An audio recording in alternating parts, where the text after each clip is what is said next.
infelizmente, nós confundimos a tolerância com omissão, não é?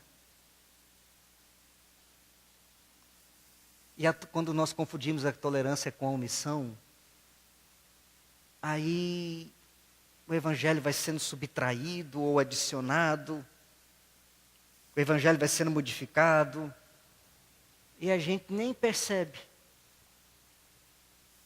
Porque a gente não tem o crivo da palavra de Deus para dizer o que é o evangelho. Veja, o evangelho não é o que o pastor diz. O evangelho não é o que Pedro diz, o evangelho não é o que Paulo diz, o evangelho é o evangelho de Deus. E o que Paulo está dizendo para Pedro, Pedro, é da parte do evangelho. Se você prestar bastante atenção no versículo 14, ele está dizendo o seguinte: quando, porém, vi que não procediam corretamente segundo a verdade do evangelho, disse a Cefas: qual o padrão para que nós sejamos julgados e o padrão para que possamos dizer o que é certo e o que é errado no que tange a fé em Jesus Cristo? É se nós realmente conhecemos o que é o evangelho de Jesus Cristo. O apóstolo Paulo vai se aprofundar nos próximos capítulos, queridos, em alguns temas bem específicos. Agora, até o capítulo 2 que nós terminamos hoje, Paulo está dando uma introdução ao que ele vai dizer a partir do capítulo 3. É só a introdução. Agora ele vai destacar alguns pontos a partir do capítulo 3, nos chamando a atenção para algumas coisas. Eu queria que nós pudéssemos atentar para isso que Pedro, a ação de Pedro nos ensina e a ação de Paulo nos ensina. Primeiro, queridos, é que a ação de Pedro nos ensina algumas coisas. Não basta apenas a gente conhecer o evangelho. Não basta apenas a gente dizer que conhece o evangelho. A gente precisa aprender a praticar o evangelho. Pedro foi chamado por Paulo porque, não obstante ele conhecesse o evangelho, ele não estava praticando o evangelho. A ação de Paulo também nos ensina algumas coisas. A primeira delas é que nós devemos conhecer o evangelho de tal maneira que nós não sejamos enganados por acréscimos que tentam colocar sobre o evangelho e que às vezes parece o evangelho de Jesus Cristo, mas está cheio, repleto de anexos que os homens vão colocando. O evangelho puro, límpido, que nos salva, esse evangelho que diz que Deus se entregou por nós, como Paulo vai dizer no versículo 20. Esse evangelho que eu vivo é pela fé no Filho de Deus que me amou e a si mesmo se entregou por mim. Quando nós entendemos que o evangelho é essa obra da graça de Deus, de um Deus que nos ama, e nos ama apesar de nós mesmos, dos nossos pecados, das nossas misérias, e se entrega por nós para nos salvar, e é obra de Deus, é da sua graça, não vem de nós, não é nossa obra, não é o que eu faço para agradar a Deus, porque pela lei ninguém pode ser salvo. E essa palavra é tão radical, que ela continua hoje fazendo diferença. Não apenas nas igrejas, não apenas nas chamadas igrejas cristãs, mas até no nosso meio. Nós até julgamos uns aos outros por algumas coisas que nos tornam mais espirituais. Porque eu faço isso e você não faz isso, então eu sou melhor que você. É como se nós, como Pedro, também virássemos as costas para sentar com o nosso grupo. O Evangelho, queridos, Evangelho de Jesus Cristo, verdadeiro, profundo, nos traz a consciência de que a salvação é pela graça, e que essa graça nos faz sentar uns com os outros, juntos, emanados, louvando a Jesus Cristo, crendo na sua obra, e caminhando juntos. Caminhando juntos. Eu queria que você fechasse seus olhos. Eu queria que nós orássemos.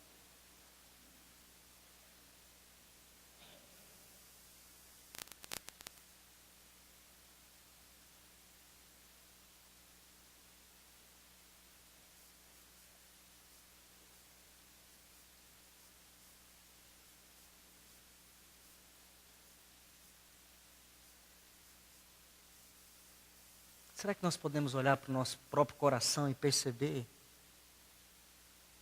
o quanto do Evangelho nós conhecemos e o quanto do Evangelho nós temos vivido?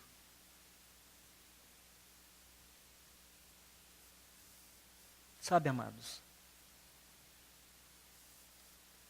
às vezes por pouca coisa, por quase nada,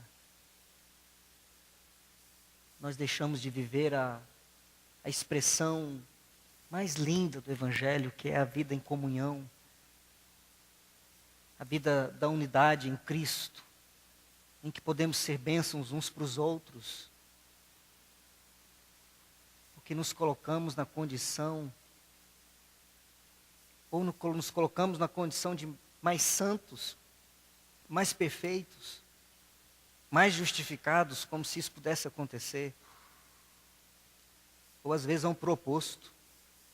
Sou tão pecador, tão miserável, não tenho nada para dar. A graça do Senhor Jesus Cristo nos alcança, nos faz sentar em volta da mesa, e em volta da mesa de Cristo não tem ninguém e ninguém maior do que outro. Somos irmãos, irmãos, sentados em volta da mesma mesa, debaixo da autoridade do mesmo Senhor. Esse texto nos chama de uma maneira tão bonita para aquilo que estava se perdendo na igreja, lá nos seus primeiros séculos. A igreja sendo dividida, sendo rachada, porque os acréscimos ao Evangelho, os adicionais ao Evangelho, os anexos ao Evangelho, só fazem isso. Eles só separam. Agora a questão mais profunda que essa palavra nos impõe é a pergunta para o nosso coração. Cristo é o meu Senhor e o meu Salvador?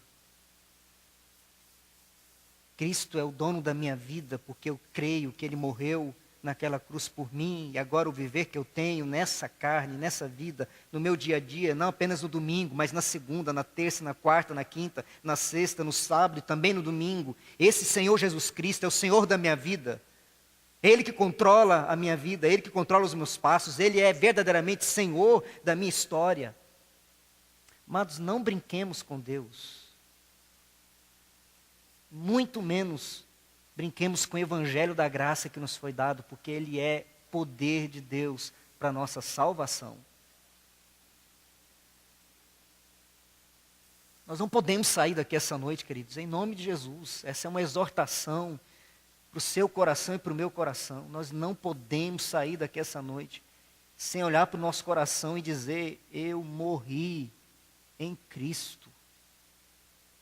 Já não vivo mais por mim mesmo, nem para mim mesmo, mas Cristo vive em mim. Eu estou crucificado com Cristo.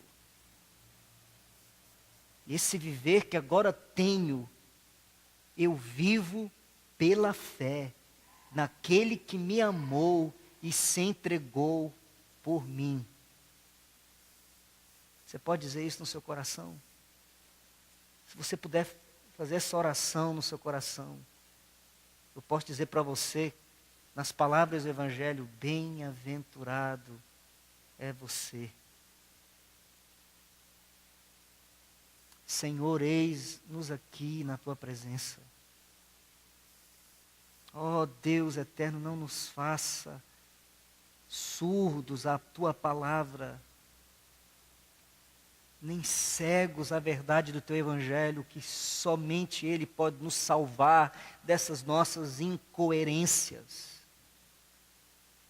Deus, tanta vida sendo jogada, tanta vida sendo perdida, tanta vida sendo desperdiçada, tanta vida sendo maltratada, tanta vida sendo espoliada pelo pecado e pelo mal, Senhor. E quantos de nós, às vezes, dentro da igreja, temos permitido também sermos espoliados e roubados, porque não temos vivido a vida abundante de Cristo, que nos traz alegria, traz perdão, traz prazer de estar na presença de Deus, nos traz alegria na oração, na leitura da palavra, na vida com a comunidade dos irmãos, a alegria de estarmos juntos. Quantos de nós temos perdido isso, Senhor? Porque não temos levado a sério esse evangelho que nos salva, que nos alcança e nos restaura para uma novidade de vida, vida verdadeira, vida feliz na Tua presença. Faz-nos, ó Deus, sair essa noite deste culto, com a convicção de que esse evangelho não é apenas para o domingo, é para amanhã, é para todos os dias, é o evangelho da eternidade. Porque se o evangelho é verdadeiro, se o evangelho nos salva, há também um inferno que devora. E nós não queremos ser devorados pelo inferno. Nós queremos ser salvos pelo evangelho. Vem, Senhor Jesus, nos salvar.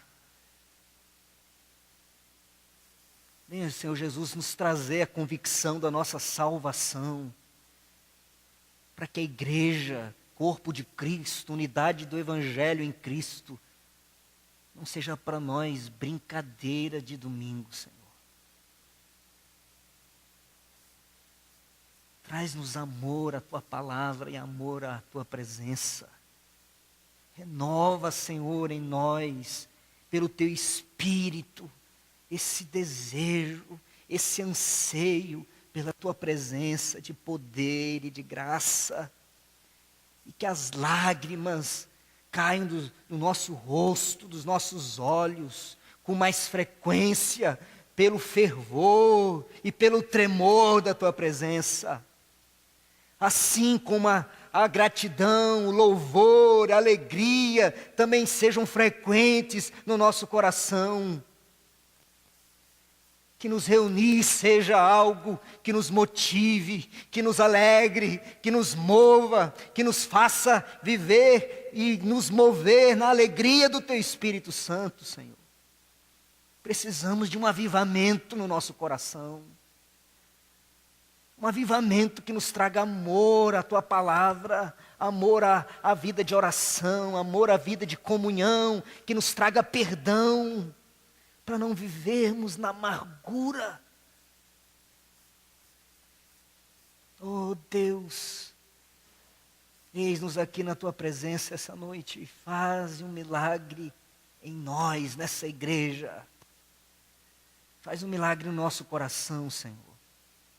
Porque nós queremos dizer na Tua presença essa noite, porque eu morri em Cristo, estou crucificado com Cristo, e esse viver que agora tenho pela fé naquele que me amou e se entregou por mim. Aleluia. Esse é o viver que eu tenho. O que me move na vida não é o sucesso, não é o poder, não é o dinheiro.